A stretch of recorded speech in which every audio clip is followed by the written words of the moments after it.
Namaskar. Welcome to This Week with Shri Dr. Sudhir Parikh.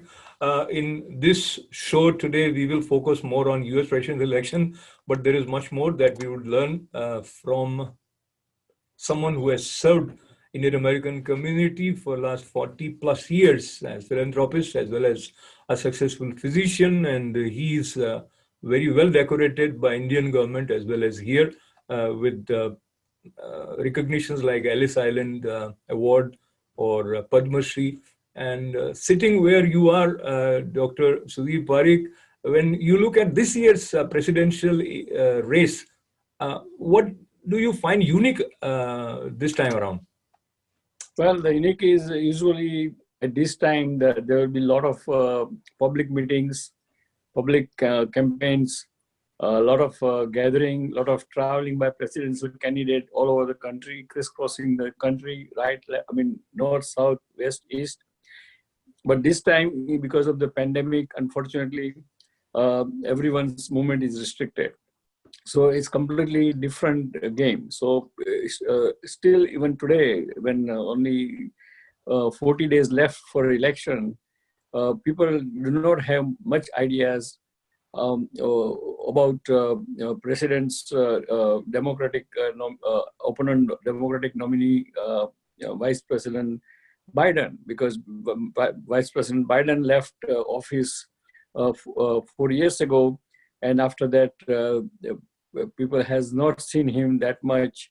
The way he talks, the way he reacts, and what is his recent thoughts about the different issue affecting the country.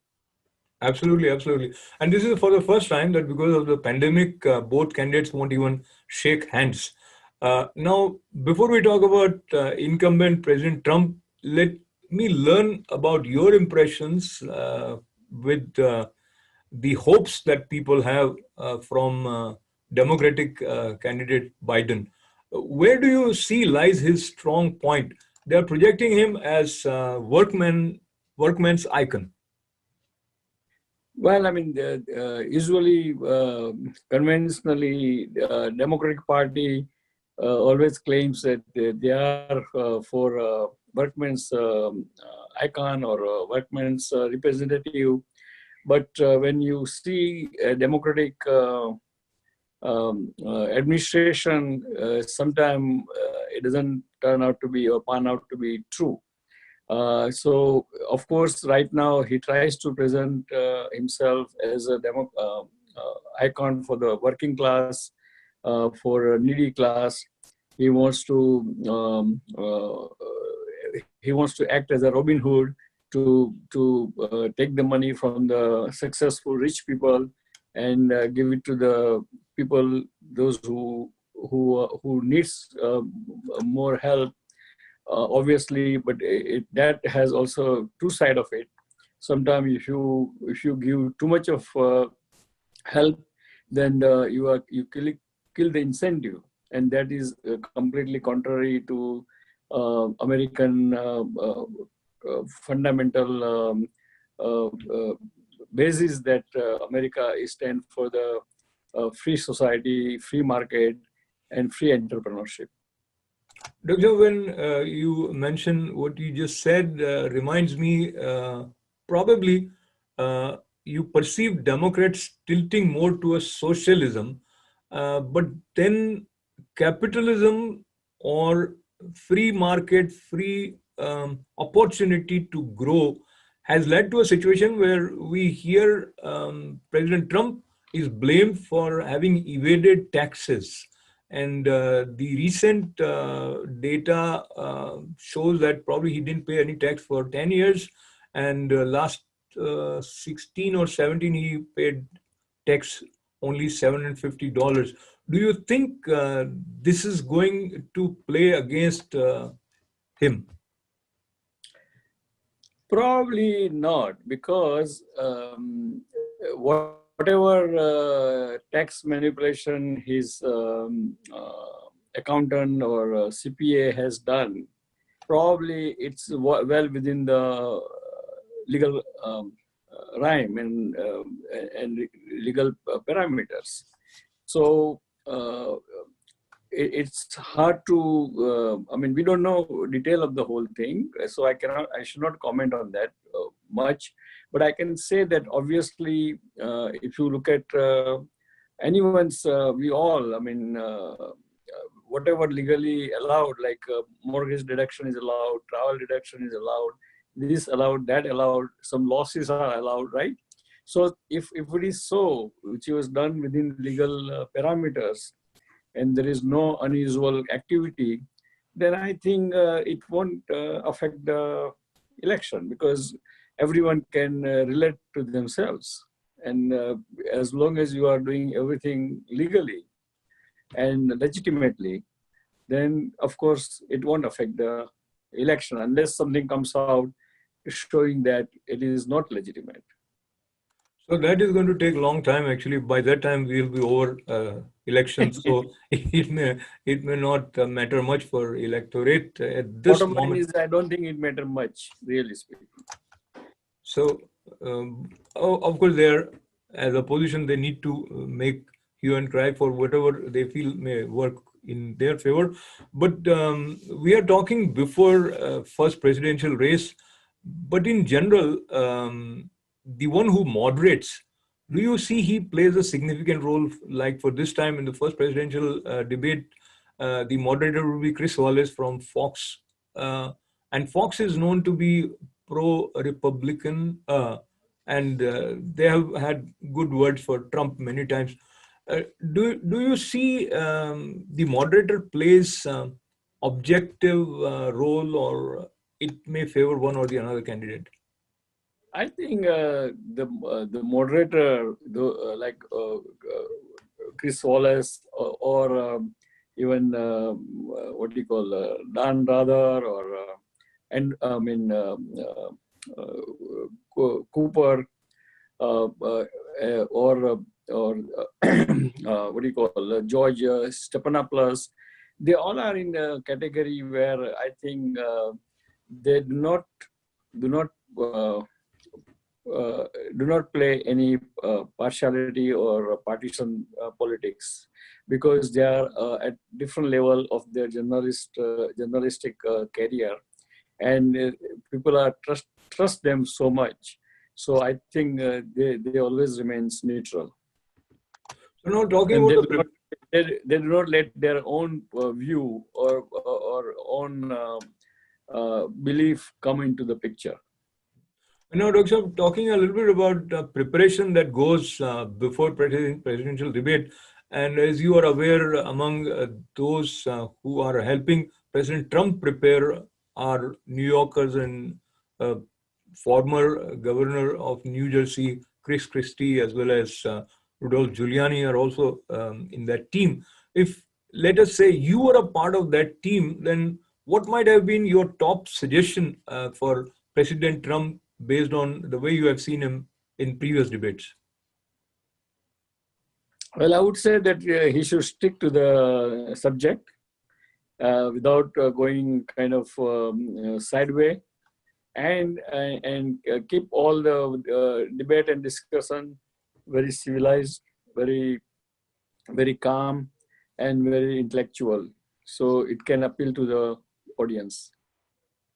So talking about the appeal for the audience, and we have seen he comes across very aggressive, and he doesn't mince words in sharing his opinion, and sometimes he comes across a little rude to his opponents.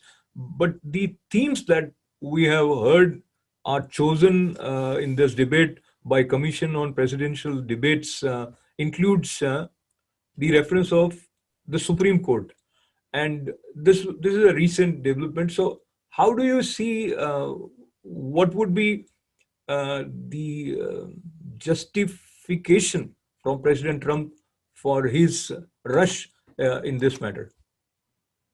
Well, I mean, this is again politics, in a sense.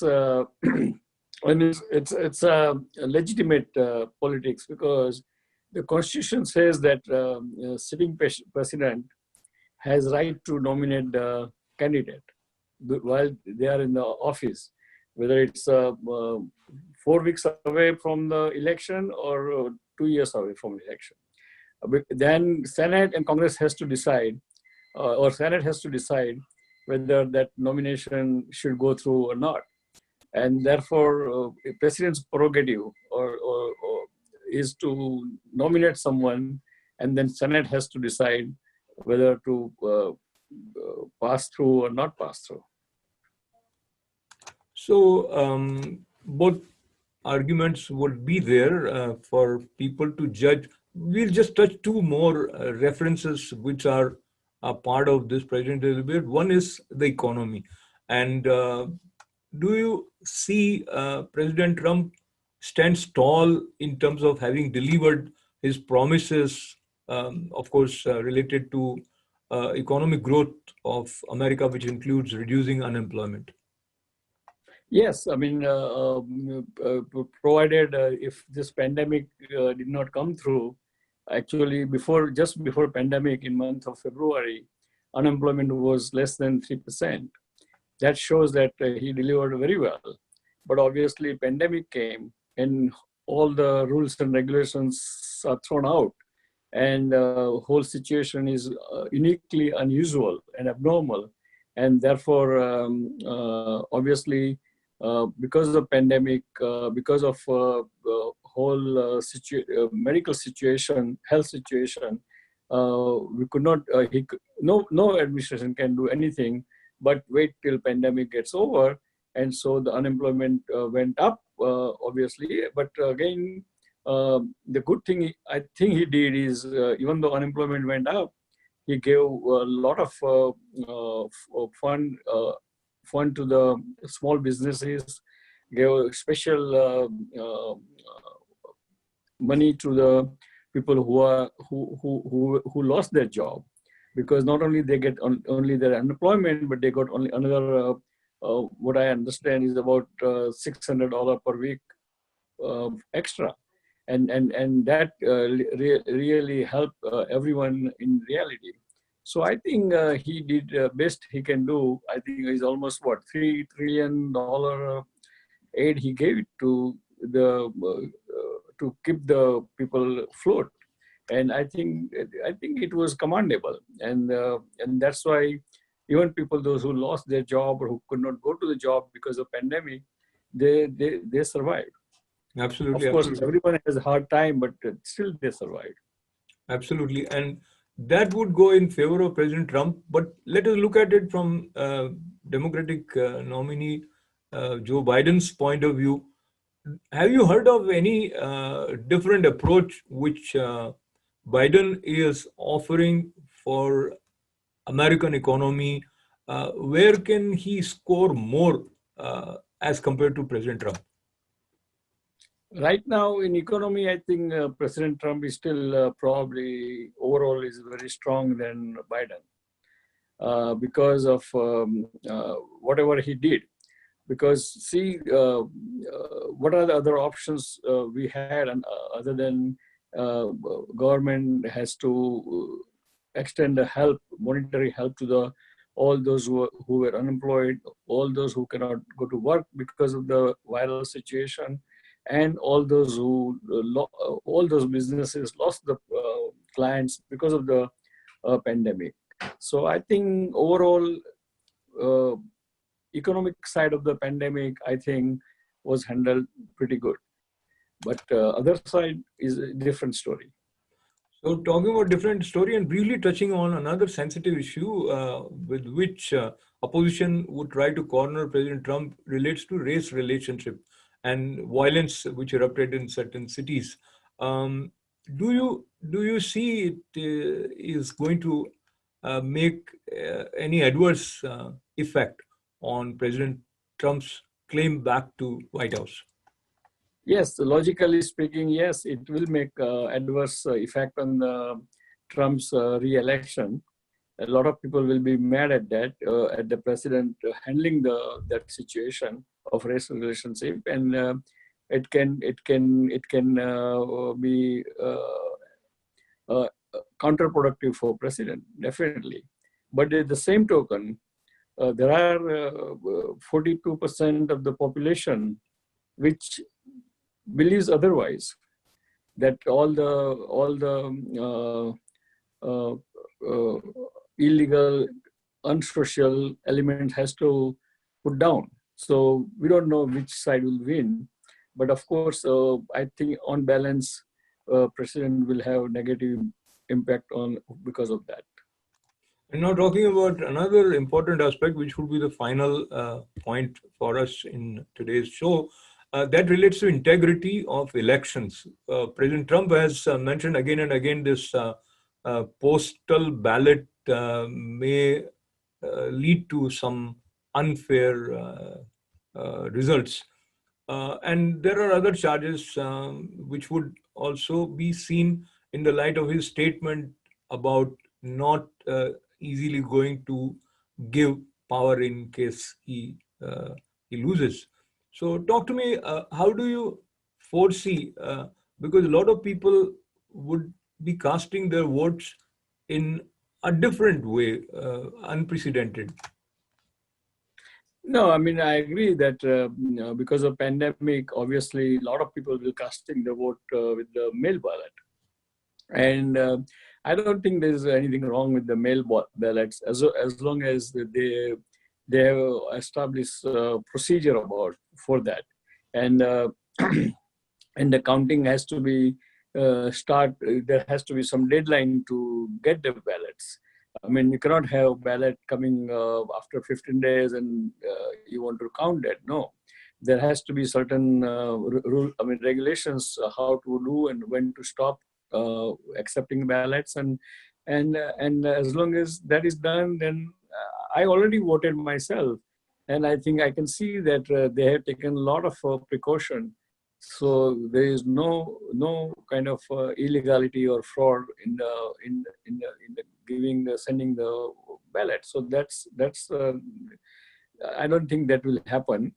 And what I understand, what President says, that he's not saying that he's not going to accept if he loses, but if he says that if everything is done right, then he has to accept that. But if it is not done right, then he has right to challenge. According to our constitution, anyone has to right to challenge in the court. And whatever court decides, just like what happened during the Al Gore and George Bush Jr. time, court will decide, and that's really in democracy last word. Absolutely. I must congratulate you. You have already voted, and I think you are also a source of inspiration for others to follow. And as we wind up this session, your final words for our viewers. Well, I mean, dear friends, I would urge each and everyone to definitely vote, definitely exercise your rights, because this is a right you get only every 4 years. And this is the only way you can express your feeling, your concern, your dislikes or likes.